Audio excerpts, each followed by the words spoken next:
It's peaceful out here, and just enjoying God's backyard, if you will.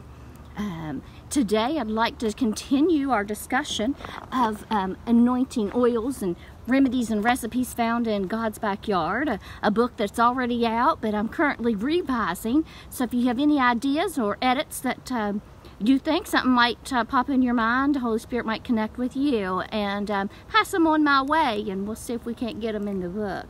But today is lessons. It starts, let's see, that one.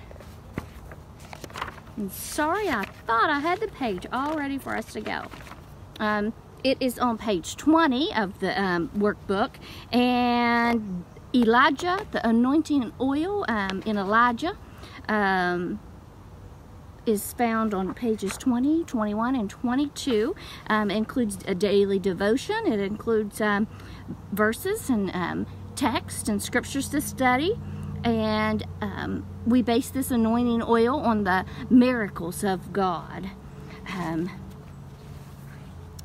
Elijah was created so that man could look upon him and believe God. Elijah of the Old Testament is the picture of God. Elisha is the picture of Jesus according to the Old Testament. Our God is still the same God of Elijah and Elisha. And he wants us to ask big things of him so that he can bring them to pass, so that others, especially sinners, might see him and be saved. It's an individual choice, isn't it? And I'm telling you what, Jesus is truly, he has the key to miracles. But a true miracle begins at the altar. The most important miracle that man can have is to have Jesus in their heart. The altar is where we are made a new creature, and the Holy Spirit comes to set up his residence in our vessel. Each of us is then given a measure of faith. Faith is the belief in things that are not yet seen. Elijah and Elisha walked in a time by sight, and in today's time we walk by faith. For example, when I was on my deathbed, many of you know my story, but as I laid on that deathbed in Cleveland Clinic, and I asked the Lord to come into my heart and to heal me and to be my God, and totally committed to him, he came in and he worked a miracle that day. And then what did he do? He took my arm that was crooked and made it straight. He made my legs become straight again. He took me from the bed. They didn't even know I was in heart failure and I had all those mini strokes. And they told my family, you know, pretty much, we don't know. We just don't know. But came along Jesus, and he's the one who allowed me to get off of that deathbed, put me in a wheelchair so I could glide, and then he gave me a walker and he gave me a cane so that I could know that he was my crutch and he was always would be with me. And it's just a true miracle that I'm here with you today and with my family, and I praise the Lord every day for that. These are the type of miracles that the Bible still has. The God of yesterday is still the God of today, is still the God of tomorrow, and he performs the same miracles. We just have to have faith enough to believe. And so our line of anointing oils goes right along with that. There's really, you can hook up with God and you don't really need an anointing, but James tells us that if there be any sick among us, to come and go find some elders, because when there's three or more, two or more that come together, there's something about a corporate prayer than just your own personal prayers. I do know that Job intervened when Job was praying and said, Satan, to just kind of get out of the picture, because nothing interferes our prayers. When we pray a prayer, the Father is just to hear it, and he even keeps it in a form of incense around his altar. That's how important our prayers are to the Lord. Nothing that he can't do today. God allowed Elijah to perform a lot of miracles. In the book here, I've listed a few. Give you a little background in Hebrew. The name Elijah actually means "my God is Yahweh."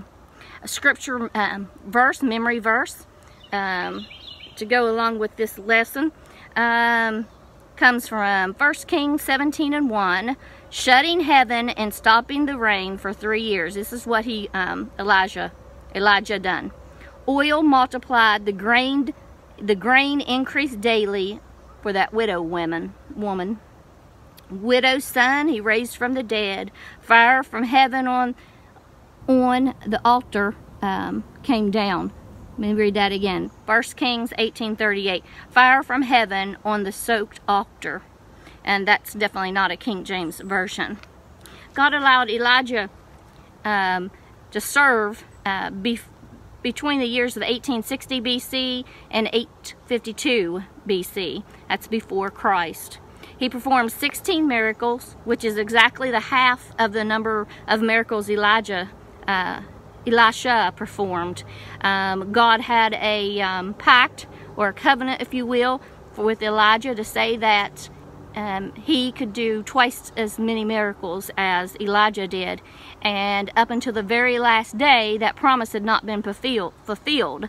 But it was on that very last day that he had actually died. They buried him, and when they flopped another corpse on top of him, that corpse, just by touching the holy bones, the holy carcass then of Elisha, the man came alive again. To know Scripture is power, because the Bible says, happy are we if we do these things. Meaning, once you understand the Bible concepts or the promises, that you proclaim it, and that you're happy because you've been granted a reward. And the reward is the same power that he gave the Apostle Paul. Still, we have the same power today. We have power to call out demons, if you will. I haven't seen that lately, but he's given us a power beyond our control, faith beyond measure, and it's this faith that it takes to perform miracles.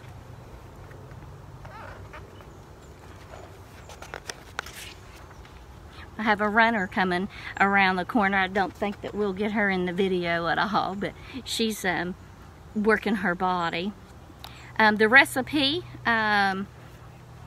for Elijah's anointing oil is it's a superior anointing oil, and it's made by combining extra virgin olive oil, cassia, which is nicknamed God's passion, and frankincense.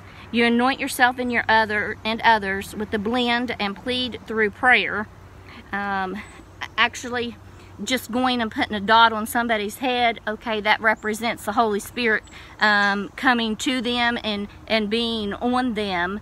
But it makes a lot more sense to me to actually smear in, if someone has a backache, to actually smear in the oils that would pertain to a backache or a tension headache.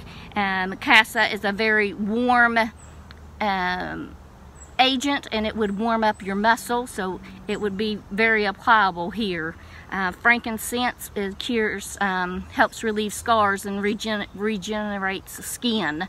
So those two reasons, just off the top of my head with the Holy Spirit here, would be the reason why you would want to get a blend of Elijah's anointing oil. You can make it at home by buying the products, or you can go to the website, which is findinghealingingodsbackyard.com, and then that little hyphen thing, /store.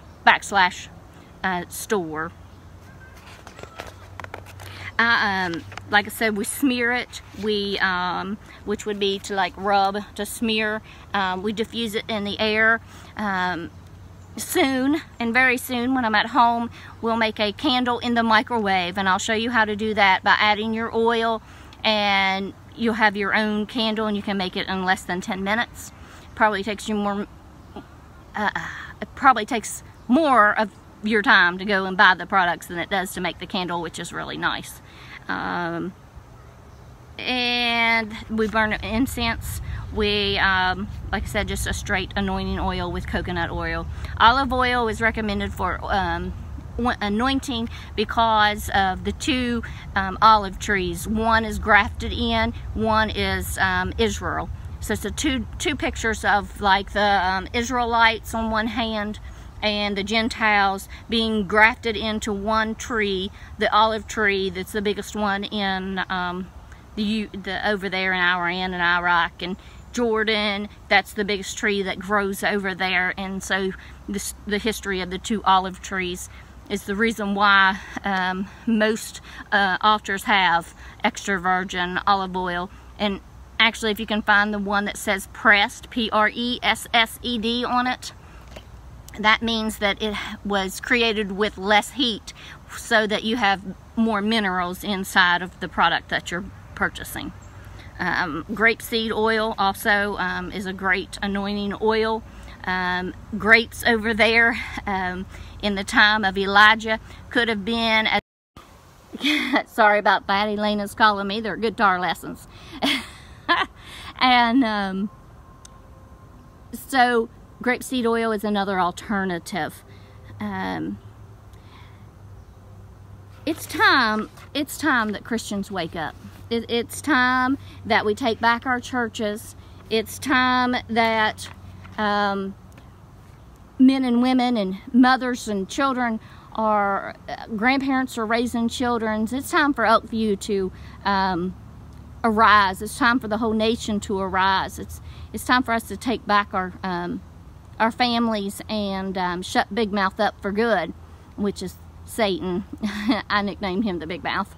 I actually got that from a Pastor Steve, but he called him Big Mouth, and I just kind of liked that. I said, I like that. I said, can I use that? And he said, you sure can. You use anything you want to.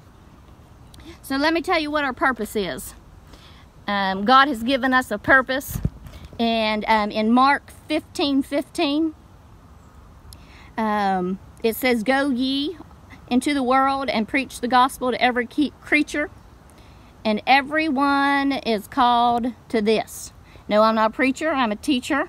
I sure like to sing, but I can't sing.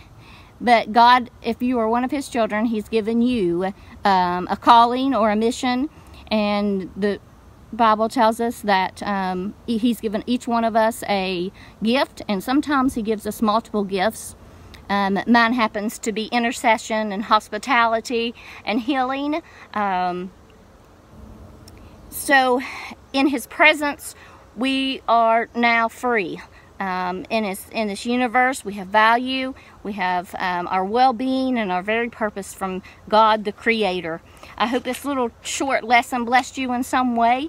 The mission of the tent revival tonight over at Pinch is Elk River for Jesus, and they're all about what we just talked about today, about taking back our community and setting Elkview on fire for the Lord. So if you're able and don't have anything else to do that's pressing, come out and see them. It starts at 6:30, and hopefully I'll see you there. Take care until next time. May God richly bless your life.